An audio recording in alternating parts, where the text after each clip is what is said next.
저는 오늘 토론 때 여러 번 언급되었던 최근 발의된 중대재해인증제도 관련 개정안과 안전보건 관계 법령의 범주에 관한 쟁점에 대해서 간략히 살펴보도록 하겠습니다. 중대재해인증제도 관련 개정안의 발의 배경을 보면 현행 법률의 입법 취지가 사업주와 경영 책임자 등에 대한 처벌을 강화하는 것인데 이들의 처벌에 대한 규정만으로는 모든 재해를 예방하는 데 한계가 있고 사업주와 경영 책임자 등이 안전보건 확보를 위한 충분한 조치를 하였는데도 재해가 발생한 경우에는 법률 적용에 다툼이 있을 수 있고 억울한 피해도 발생할 수 있다는 문제 제기에서 시작되었습니다. 발의안의 주요 내용을 살펴보면 법무부 장관이 관계부처장과 협의하여 중대재해 예방에 대한 기준을 고시 권고할 수 있고 해당 고시에는 기술 또는 작업 환경에 관한 표준, 중대재해 예방 감지 및 조치 진흥화를 위한 정보통신시설의 설치 등에 관한 사항이 포함됩니다. 그리고 법무부 장관은 고시 기준에 적합한 사업장을 인증하는 시스템을 마련하게 되고 인증을 받게 되는 경우 사업주와 경영 책임자 등에게 적용하는 처벌 형량을 감경하거나 면제할 수 있게 됩니다. 이처럼 발의안의 주된 내용은 중대재해 예방 인증제도라고 할 수 있는데 이와 같은 인증제도의 필요성과 형 감면의 문제에 대해서 살펴보도록 하겠습니다.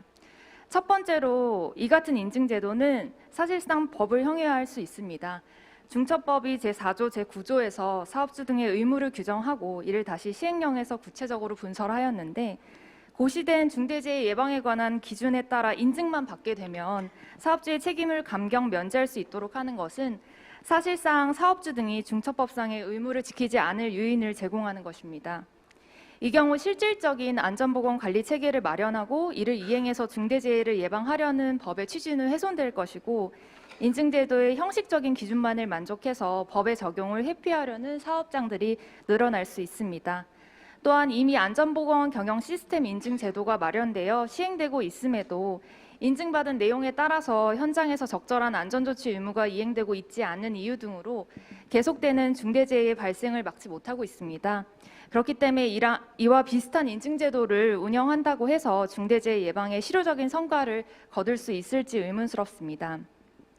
두 번째로 중처법이 인적재해를 요건으로 하는 이상 인증만을 요건으로 형을 감면하는 것은 형의 불균형이라는 문제를 피해가기 어렵습니다.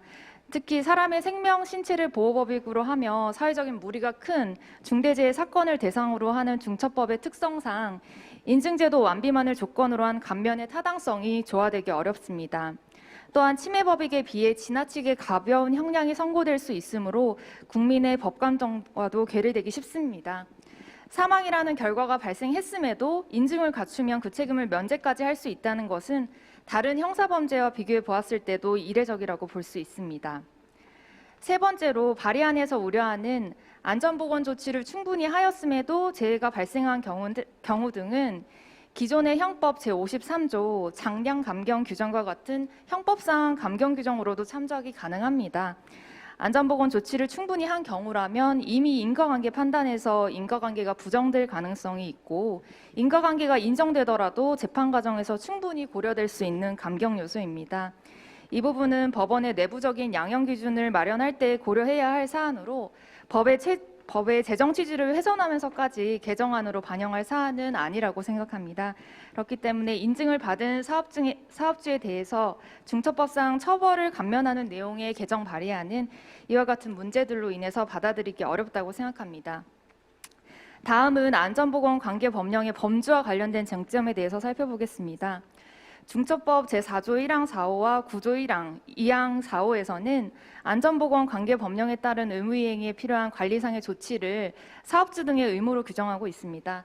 따라서 안전보건 관계 법령의 범위가 문제가 되는데 시행령 제5조 제1항에서는 안전보건 관계 법령의 범위에 대해서 해당 사업 또는 사업장에 적용되는 것으로서 종사자의 안전보건을 확보하는 데 관련되는 법령이라고 해서 다소 포괄적으로 규정하고 있습니다.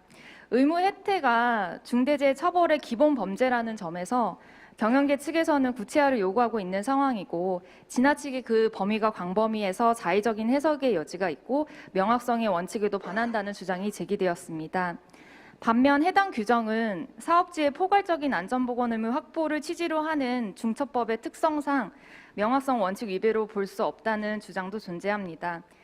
법률의 명확성의 원칙은 특히 행정부에 대한 법률의 수권이 수권 법률에 의해서 충분히 규정되고 제한되어서 국민이 행정청의 행위를 어느 정도 예견할 수 있어야 할 것을 요청하는 것인데, 때로는 각 개별적인 경우마다의 특수한 상황이나 법이 규율하는 현실의 변화 등에 적절하게 대처하기 위해서 입법자가 추상적이고 불확정적인 개념을 사용해야 하는 경우가 있기 때문입니다. 또한 법규범의 규정이 세분화되고 분명해질수록 오히려 법적 공백 상태의 발생 가능성이 커질 위험성 역시 존재한다는 것입니다.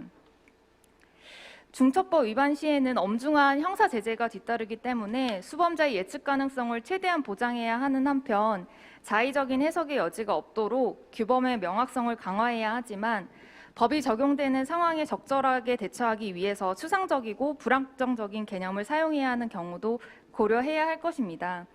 중처법상 사업주 등의 의무는 사업장 안전에 대한 세부적인 조치가 아니고 산업안전 인프라의 구축입니다. 이러한 특성상 계량적인 명확성만을 지나치게 강조할 경우에는 법적 공백 상태의 발생 가능성이 있습니다. 다만 중대재해로 수사 기소 시에 수사기관에 의해서 산업별로 그 위반 범위가 확정될 것이기 때문에 안전보건관계법령의 범위를 한정하는 것이 전혀 불가능한 것은 아니라고 생각합니다.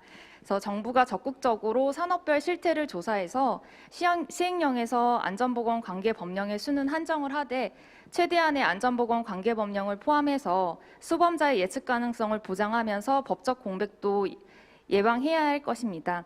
현재 고용노동부 지침에서는 모두 10개의 법령을, 환경부 지침에서는 모두 32개의 법령을 규정을 하고 있는데, 범위 결정 기준의 타당성을 재검토해서 최종적으로 관계 부처 간의 협의를 통해서 범위를 확정하고 명확성을 강화할 필요성이 있을 것으로 보입니다.